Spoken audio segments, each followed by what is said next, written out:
घुटने टेक देने वाली दास्तान। आज वाकई में ऐतिहासिक दिन है। 25 साल के बाद आज फिर से हम लोग उसी जगह पे उस मसले को चर्चा कर रहे हैं जिसको लेकर एक कहा जा सकता है भारतीय जवानों की वीरता, शौर्य का पराक्रम आप लोगों ने यहाँ दिखाया था। बिल्कुल, ये हमारे सेना के लिए, देश के लिए बड़े फक्र की बात है, गर्व की बात है कि 25 साल पहले इन्हीं पहाड़ियों के ऊपर हिंदुस्तान के सैनिक। तो प्रधानमंत्री नरेंद्र मोदी पहुंच चुके हैं उन वीर जवानों को याद करते हुए जिन्होंने अपने प्राणों की आहुति दी देश के लिए, और यहाँ जितने गणमान्य व्यक्ति मौजूद हैं उन सभी से मिलते हुए एक एक करके प्रधानमंत्री नरेंद्र मोदी यहाँ पर आपको दिखाई दे रहे हैं। देखिए, हाथ जोड़कर उन सभी को अभिवादन करते हुए वहाँ मौजूद जितने लोग हैं वो प्रधानमंत्री से मिलते हुए, अब ये तमाम जो वीर सैनिक हैं, अब या हमारे सैनिक हैं, उनके परिवार वाले भी यहाँ पर हैं जिनसे मिलते हुए आपको प्रधानमंत्री नरेंद्र मोदी यहाँ पर दिखाई दे रहे हैं। वॉर मेमोरियल पहुंचे हैं प्रधानमंत्री, सैनिकों को नमन कर चुके हैं, जैसा इसके पहले न्यूज 18 इंडिया के संदीप बोल भी बता रहे थे। अब इसके बाद जो वहाँ तमाम गणमान्य शख्स मौजूद हैं, सैनिकों के परिवार वाले मौजूद हैं, उन सभी से मिलते हुए प्रधानमंत्री नरेंद्र मोदी की ये जो सीधी तस्वीर आ रही है न्यूज 18 इंडिया के ऊपर, आप वही देख रहे हैं। कारगिल युद्ध स्मारक, जहां हर उस वीर सपूत संदीप बोल एक बार फिर से जुड़ चुके हैं, उनका हम रुख करते हैं। संदीप, हम देख पा रहे हैं कि वहां जो गणमान्य लोग मौजूद हैं उनसे भी प्रधानमंत्री मिल रहे हैं, पुष्पांजलि भी उन्होंने अर्पित की। बिल्कुल, देखिए, प्रधानमंत्री अभी जो वॉर मेमोरियल है उसके पीछे एक वॉल है, उस वॉल में सारे उन सैनिकों के नाम लिखे हुए हैं जो कि इस युद्ध में जो है उन्होंने वीर गति प्राप्त की थी। वो वहाँ पे जाके उन नाम के पास जाके उन्होंने वो सब नाम देखे, उनको बाकायदा ब्रीफ किया गया, और इस वक्त वो वॉर मेमोरियल के चारों तरफ हाथ जोड़कर एक परिक्रमा वो कर रहे हैं प्रधानमंत्री नरेंद्र मोदी। ये उनका अभी फिलहाल रीत लेइंग का जो प्रोग्राम है वो ऑलमोस्ट ख़त्म हो गया है। अब आगे की जो कार्रवाई है वो शुरू होगी। तो फिलहाल रीत लेइंग पूरी हो चुकी है, और सबसे बड़ी चीज़ ये है कि अगली जो गतिविधि है वो ये है कि सबसे बड़ा इम्पॉर्टेंट है कि जो सिंकुला टनल का जो वर्चुअल ब्लास्ट पीएम करेंगे वो आगे का मुख्य कार्यक्रम है। इससे पहले वो वीर भूमि, जहाँ पे 500 जितने भी सैनिक यहाँ पे शहीद हुए थे, 527 के आसपास सैनिक जो शहीद हुए थे, उनके नाम के पत्थर लगाए गए हैं। उनके नाम, उनके जन्म से लेकर उनकी मृत्यु और उनकी रेजिमेंट से लेकर सारी जानकारी उन पत्थरों पे लगाई गई है। वो वहाँ पे भी वीर भूमि भी जाएंगे। फिर यहाँ पे एक हॉल ऑफ फेम करके एक संग्रहालय है जिसमें उस वक्त युद्ध के समय के जो छोटी मोटी जो चीज़ें हैं, जो उस वक्त की जो रिकवरी की गई चीज़ें हैं, पाकिस्तानी की चीज़ें, वो सारी की सारी वहाँ पे मौजूद है, वो भी देखेंगे। और उसके बाद फिर 10 बजे का कार्यक्रम जो बताया गया था कि वो 10 बजे वहाँ पे जो सिंकुला टनल है उस कार्यक्रम में पहुँचेंगे, और उसके बाद उस कार्यक्रम को वो आगे कर देंगे। इसका मतलब संदीप, आपने बताया 10 बजे आगे का कार्यक्रम है शंकुला टनल वाला, तो अभी ये जो 15-20 मिनट का समय बचा है इसी में संग्रहालय का दौरा करने पहुंचेंगे प्रधानमंत्री।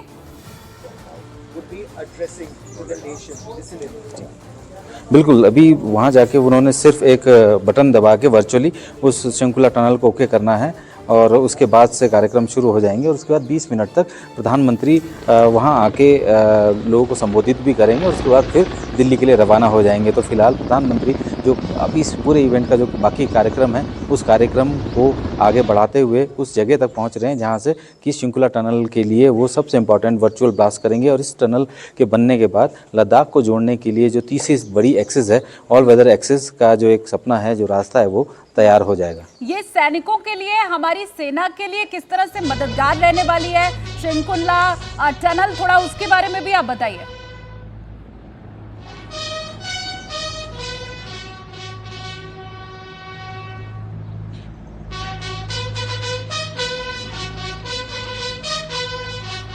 यहाँ पे लाइव के लिए मना किया है अभी।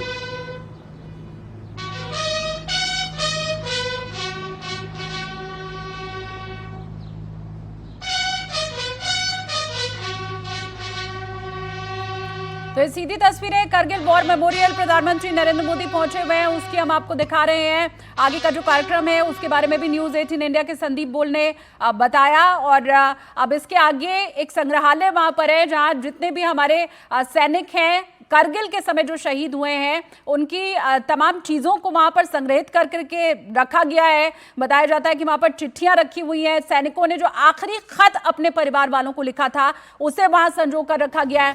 करगिल में इस्तेमाल किए गए जो गोला बारूद थे, गोलियां थी, उन्हें वहां संजो कर रखा गया है। हमें से कोई भी आम नागरिक भी अगर वहां पर जाए तो संग्रहालय जाकर उन चीजों को अनुभव कर सकता है। क्या स्थितियां करगिल के वक्त रही होंगी उन्हें महसूस कर सकता है। एक बार फिर से कोशिश करते हैं संदीप बोल से हम बात करने की। संदीप, आगे के कार्यक्रम के बारे में भी आप बताइए। और मैं ये भी समझना चाह रही थी कि शिंकुला टनल किस तरह से सेना के लिए और सैनिकों के लिए मददगार हो सकती है। शिंकुला टनल बहुत इंपॉर्टेंट इसलिए है क्योंकि ये एक उस एक्सेस पे बन रहा है जो कि लद्दाख को तीसरी कनेक्टिविटी देगा। अगर 25 साल पहले की बात करें, 25 साल पहले जिस तरीके के हालात थे उसमें सिर्फ 2 रूट थे जो कि कनेक्ट करते थे लद्दाख को, एक तरफ से जम्मू कश्मीर से और एक तरफ से हिमाचल से। जो जम्मू कश्मीर से कनेक्ट करने वाला रूट था वो जोजिला पास को क्रॉस करके आता था और जिस वक्त 25 साल पहले वहाँ पे यही जो NH-1 अल्फा है उसको काटने के लिए ही पाकिस्तानी सेना उस इलाके में वहाँ पे बैठी हुई थी और लगातार शेलिंग कर रही थी। तो अब वो इलाका जो है वो 24 घंटे सर्दियों के टाइम पे बर्फ़ से भरा रहता तो वो बंद रहता था। दूसरा एक और उधर वाला पैच है मनाली की तरफ का पैच, वो वाला भी रास्ता इसी तरीके से दूभर था। तो सर्दियों के समय पर लद्दाख पूरी तरह से कट जाता था। तो ऐसे में पिछले 25 साल में जो स्ट्रेटेजिक रोड्स कनेक्टिविटी का काम तेज़ी से बढ़ाया उसमें ये कुछ रोड जो कि लद्दाख में इंपॉर्टेंट थी, लद्दाख को बाकी देश के अलग हिस्से से कंटिन्यू 24 घंटे जोड़े रखने के लिए। तो जोजिला टनल का काम जो है वो चल रहा है, अटल टनल बन के तैयार हो चुकी है। और तीसरा एक्सेस है ये NPD रोड बोला जाता है, नीमू पदम धारचा रोड। इसमें शिंकुला नाम का एक पास है, उस पास में सबसे ज़्यादा एवलॉन्च आते हैं और वो एवलॉन्च ऐसे आते हैं कि वो रूट जो है वो पूरी तरीके से बाधित हो जाता है। लिहाजा उस जगह पे 4.1 किलोमीटर एक लंबी एक टनल जो है वो बनाई जा रही है ताकि उस मूवमेंट को 24 घंटे कंटिन्यू रखा जा सके सर्दियों के दौरान भी, ताकि अगर मूवमेंट किया जा सके सेना का कभी भी तो आसानी से उस पैच से वो सेना जो है कारगिल भी आसानी से आ सकती है और लेह भी आसानी से जा सकती है। तो ये जो पैच है, ये NPD रोड है, ये बिल्कुल बीचों बीच खुलेगा, जो कि एक तरफ से राइट जाएंगे तो लेह चले जाएगा, एक तरफ से लेफ्ट जाएंगे तो कारगिल चला जाएगा। तो ये ऑल वेदर रोड होगी। और जो टनल अभी फिलहाल दर्शकों को संदीप दिखा रहे हैं, जिसका जिक्र आपसे कुछ ही वक्त पहले आपने किया था कि कैसे वहां पर एक दीवार है जिसमें हमारे तमाम वीर सपूतों के नाम अंकित हैं और प्रधानमंत्री नरेंद्र मोदी उसी को देखते हुए हाथ जोड़कर आगे बढ़ते हुए और जो हमारे शहीद जवान हैं उन्हें नमन करते हुए। ये देखिए वही दीवार है जिसका जिक्र संदीप पोल ने किया था कि हमारे तमाम जो करगिल में शहीद हुए जवान थे उन सभी का नाम, उनकी रेजिमेंट का नाम, वो कहाँ के रहने वाले थे, ये सभी यहाँ पर अंकित है। और प्रधानमंत्री को बाकायदा इसके बारे में जानकारी देते हुए आपको सेना के अधिकारी वहां पर दिखाई भी दे रहे हैं। कारगिल वॉर मेमोरियल से ये सीधी तस्वीरें फिलहाल आपके सामने है। 10 बजे उसी शंकुला टनल का उद्घाटन प्रधानमंत्री नरेंद्र मोदी के जरिए वर्चुअली किया जाना है। जो पहला विस्फोट रहेगा वो प्रधानमंत्री के ही द्वारा किया जाएगा। ये 2 तस्वीर आपके सामने है। दूसरी तस्वीर आप आज से 25 साल पहले की देख रहे हैं, जब हमारे सैनिकों को यहाँ सफलता हाथ लगी थी, जीत हमें हासिल हुई थी और देश फक्र से उस वक्त झूमता दिखाई दिया था, क्योंकि बहुत लंबी है जंग, लेकिन 26 जुलाई को जिसका हुआ अंत। और ये आप देखिए कैसे शान से सबसे ऊंची पहाड़ी पर करगिल में हमारे जवानों ने तिरंगा फहराया, वो दिन है। और आज का दिन है हिमाकत पाकिस्तान की कभी नहीं हुई कि भारत की ओर अपनी बुरी दृष्टि वो डाल सके। आज भी उन सैनिकों को हम नमन करते हैं। प्रधानमंत्री नरेंद्र मोदी कारगिल वॉर मेमोरियल इस वक्त पहुंचे हुए हैं। रुख संदीप बोल का एक बार हम फिर से कर लेते हैं। संदीप के पास हम आगे बढ़े, उनके पास जाएं, जानकारी हासिल करें अभी वहां पर क्या चल रहा है। लेकिन इन दोनों ही तस्वीरों को देखना बेहद जरूरी हो जाता है जब प्रधानमंत्री ये देखते हुए, जानते हुए कि वो कौन शहीद थे उनके बारे में बताया जा रहा है, उनकी रेजिमेंट, उनका इलाका, वो सारी चीजें यहाँ पर अंकित हैं बाकायदा। और प्रधानमंत्री झुककर, शीश नवाकर, हाथ जोड़कर उन सभी सैनिकों को नमन करते आपको दिखाई दे रहे हैं। संदीप बोल का एक बार फिर से रुख कर लेते हैं। संदीप, इसके पहले वहाँ जो फ्लाइंग पास चल रहे थे, जितने हमारे वायुसेना के विमान उड़ रहे थे, थोड़ी उसके बारे में भी जानकारी आप दे रहे थे। बिल्कुल, देखिए ये पहली बार शायद ऐसा हुआ है कि फ्लाई पास्ट इस तरीके से किया गया 25 साल।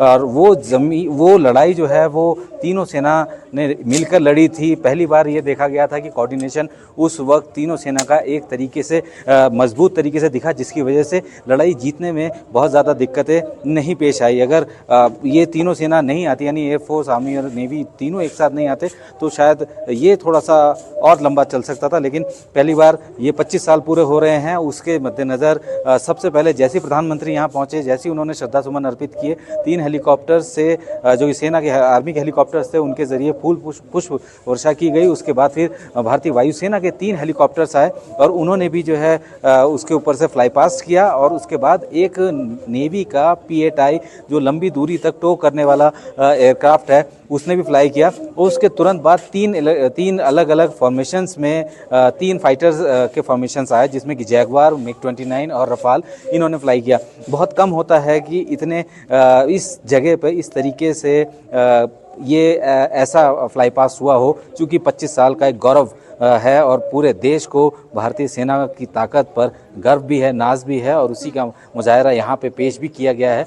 ये तोलोलिंग टॉप पे बहुत पीछे पाकिस्तान नहीं होगा और उसको ये फाइटर्स की आवाज़ ज़रूर सुनाई दे रही होगी। वर्टिकल चार्ली रफाल ने किए, वो भी वो सुनाई दे रही होगी। और सही मायने में जो विजय दिवस हम लोग यहाँ पे सेलिब्रेट कर रहे हैं, वो पाकिस्तान को भी वो नश्तर की तरह चुभ रहा होगा, क्योंकि उससे बुरी हार पाकिस्तान की हो नहीं सकती थी। क्योंकि पाकिस्तान वो देश है जिसने अपने सैनिकों को, जिनको कि उन पोस्ट पे बैठाया था, उनको भी ऑन करने से उसने मना कर दिया था। तो ऐसे देश के लिए ये दिन तो वाकई बहुत बुरा होगा। लेकिन भारत के लिए ये एक ऐसा दिन है जिसमें कि भारत ने कम सीमित संसाधनों में हाई ऑल्टीट्यूड वॉरफेयर को जिस तरीके से लड़ा और उसके बाद उसमें जीत हासिल की, ये सबसे बड़ा मील का पत्थर साबित हुआ। और उसके बाद हाई ऑल्टीट्यूड वॉरफेयर में भारत को किस तरीके की अब और बदलाव लाने हैं, उसको काम करना शुरू किया गया। और यही वजह थी कि जिस वक्त 2020 में लद्दाख में, पूर्वी लद्दाख में चाइना ने इसी तरीके का मिस एडवेंचर करने की कोशिश की, तो भारतीय सेना ने तुरंत पलटवार करते हुए जिस तरीके से अपने आप को वहाँ पर डोमिनेट किया, उसने ये साफ दिखा दिया कि हाई ऑल्टीट्यूड वॉरफेयर में हम लोगों ने काफ़ी कुछ किया है और अभी बहुत कुछ किया जा रहा है। लेकिन इतना तो तय है कि इस वक्त हम लोग आत्मनिर्भर भारत के तहत भी अपने भारतीय सेना की ताकत को बढ़ा रहे हैं। और जो 25 साल पहले जिस तरीके की सीख हम लोगों ने ली थी हाई ऑल्टीट्यूड वॉरफेयर में लड़ने के लेकर, उसको यहाँ पे इम्प्लीमेंट किया गया और इसी वजह से चाइना को भी बैकफुट पे जाना पड़ा। तो बहुत सारी चीज़ें इन 25 साल में हो गई हैं, और जिसमें कि अब कनेक्टिविटी बात करें, रोड कनेक्टिविटी बेहतर हो रही है, ऑल वेदर कनेक्टिविटी बेहतर हो रही है। आर्टिलरी गन्स की बात करें कि अगर बफोर्स नहीं होती तो शायद ये लड़ाई और लंबी चलती और सैनिकों को अपनी जान गंवानी पड़ती। बफोर्स है, उसके बाद से पूरा का पूरा जो आर्टिलरी गन्स है उनका मॉडर्नाइजेशन का काम और तेज़ी से किया गया। और इस वक्त भारतीय सेना के पास हर तरीके की गन्स है। स्वदेशी गन धनुष भी हमारे पास है, M777 हमने अमेरिका से ली है, जो कि हेलीकॉप्टर के जरिए किसी भी हाई ऑल्टीट्यूड एरिया में तैनात की जा सकती है, वो भी हमारे पास है। तो 155 mm की बड़ी गन्स को भी हम लोगों ने इंडक्ट किया है। साथ ही ट्रेनिंग की बात करें तो हाई ऑल्टीट्यूड में लड़ने के से ज़्यादा ज़रूरी होता है वहाँ के मौसम से लड़ना। वहाँ पे चाइना या पाकिस्तान पहला दुश्मन नहीं है, वहाँ सबसे पहला दुश्मन है मौसम। और जिस तरीके का टेरेन है, उस टेरेन को किस तरीके से ब्रीच करना है, किस तरीके से उसको मैनेज करना है, वो सबसे इम्पॉर्टेंट है। और उसको लेकर लगातार ट्रेनिंग चलती रही है। एक नया कारगिल बैटल स्कूल 2000 में बनाया गया था, जहाँ पे उनकी ट्रेनिंग चल रही थी। और उसके वहाँ से तब से जब भी इस जगह पर यानी लद्दाख में कहीं भी पोस्ट होना होता है तो उस जगह यहाँ ट्रेनिंग करने के बाद ही सैनिक उस जगह तक पोस्ट होते हैं। तो ट्रेनिंग के पर्पज़ से भी बेहतर जो है वो अपने आप को किया गया है। वेपनरी सिस्टम के तहत जो इंसास पहले यूज़ किया जाता था राइफल, उसकी जगह AK-203 और 6 और वो आ गई है। साथ ही अगर क्लोथिंग की बात करें, विंटर क्लोथिंग इस तरह बेस्ट हो गई है। एक सोल्जर को अगर हाई ऑल्टीट्यूड में ऑपरेशन के लिए भेजा जाता है तो उसके ऊपर कम से कम 1.5 लाख रुपए तक की कीमत के पूरे गियर्स होते हैं, जो कि आसानी से वो उन सब इलाकों में पहनकर अपने ड्यूटी को ऑपरेट कर सकता है। साथ ही टेंट्स वहाँ पे हाई अच्छे बेहतर तरीके के टेंट्स हैं, जो कि बड़े आसानी से -डिग्री टेम्परेचर में भी सैनिकों को वहाँ पे रखने के लिए कारगर साबित होते हैं, वो भी तैयारी की गई है। साथ ही वो सारे पोस्ट जो कि सर्दियों में छोड़ दिए जाते हैं, अब वो उनको खाली नहीं छोड़ा जाता, क्योंकि पाकिस्तान ने जिस तरीके की हिमाकत की उसके बाद कोई भी पोस्ट खाली नहीं की गई। तो अभी बहुत सारी ऐसी तैयारियाँ, बहुत सारे ऐसे बदलाव पिछले 25 साल में हुए हैं, जिसकी वजह से हाई ऑल्टीट्यूड वॉरफेयर में भारतीय सेना आज की तारीख में सबसे बेहतरीन सेना के तौर पर जो है इस वक्त काबिज है। और कहें तो जितनी हाई ऑल्टीट्यूड एरिया में लड़ाई भारतीय सेना ने लड़ी है, शायद दुनिया की किसी और सेना ने उतनी लड़ाइयाँ लड़ी होंगी। बिल्कुल, और अब उसी ऊंचाई के ऊपर आज टनल जो है उसका शिलान्यास यहाँ प्रधानमंत्री नरेंद्र मोदी करने वाले हैं। संदीप, इसके पहले आप तीनों सेनाओं के कोऑर्डिनेशन की बात कर रहे थे कि बिना उसके करगिल हम जीत पाते, ये संभव नहीं था। अच्छा, आम लोग वायुसेना और थल सेना को तो ठीक ढंग से समझ पाते हैं जब हम करगिल की बात करते हैं, लेकिन जल सेना के बारे में बहुत ठीक ढंग से वो नहीं समझ पाते। जरा आप समझाइए दर्शकों को कि कैसे समुद्र के रास्ते भी पाकिस्तान को घेरकर ठीक उसी समय भारतीय सैनिकों ने कमजोर किया था। बिल्कुल, देखिए, एक तरफ तो ऑपरेशन विजय चला रहा था, दूसरी तरफ ऑपरेशन सफ़ेद सागर शुरू था। तो उसी तरीके से, क्योंकि पता था कि वॉर जो है एस्केलेट हो सकती है, इसीलिए उस वक्त भारतीय नौसेना ने भी अपने एक ऑपरेशन को अंजाम दिया था और उसमें उसको जो अरब सागर के एरिया है वहाँ पे डिप्लॉयमेंट को बढ़ाया था। तो बेसिकली एक डेटरेंस होता है अगर वॉर एस्केलेट करती उस वक्त, क्योंकि पाकिस्तान ने इस वॉर को कभी एक्सेप्ट नहीं किया। उसका ये कहना है कि हमारी तो फौज थी ही नहीं, जबकि सारे सबूत मिले हैं। निशाने हैदर जो वहाँ का एक जो आर्मी का अफसर था जो कि लड़ता हुआ था भारतीय सेना के अधिकारी के रिकमेंडेशन पर ही वो अवार्ड उसको दिया गया था, जो कि पाकिस्तान का सबसे बड़ा अवार्ड था।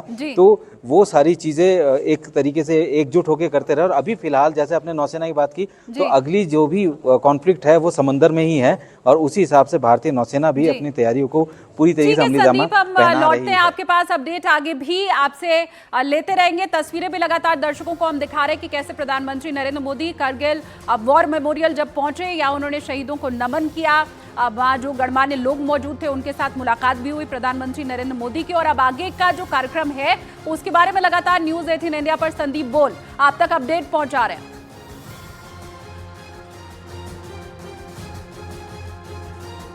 बात फिर आज हम चर्चा कर रहे हैं उन दिनों की जो 25 साल पहले, जिसको सोचकर भी कोई भी उसके रोंगटे खड़े हो जाते हैं। इसको आप कैसे देखते हैं? पहले तो मैं ये कहना चाहूँगा, मैं हीरो नहीं हूँ। हीरो तो वो हैं जो 527 वीर योद्धा जो शहीद हुए हैं। हीरोज़ उनके परिवार हैं जिन्होंने भी मुश्किल झेली है और आज हम उनको 25 साल पर श्रद्धांजलि देते हैं, नमन करते हैं। जहाँ तक लड़ाई की बात है, यहाँ आने पर ऐसा लगता है कि वो जो पुरानी यादें हैं वो फिर ताज़ा हो गई और उन परिवारों से जिन्होंने खोया है उनसे मिलके, उनके बच्चे आज बड़े हो गए हैं। हमारे साथ जो लड़ाई में लोग रहे हैं आज वो इस कार्यक्रम में शामिल हैं। लेकिन मेरी यूनिट ने जो द्रास में जो दो महत्वपूर्ण सामरिक दृष्टि से थी, चाहे वो तोलोलिंग हो चाहे टाइगर हिल हो, उस पर विजय पताका फहराया है। ये दोनों लड़ाइयाँ बहुत भिन्न थी। तोलोलिंग की जो सबसे पहली लड़ाई थी उस हालात में तो ना तो दुश्मन के बारे में कोई खबर थी।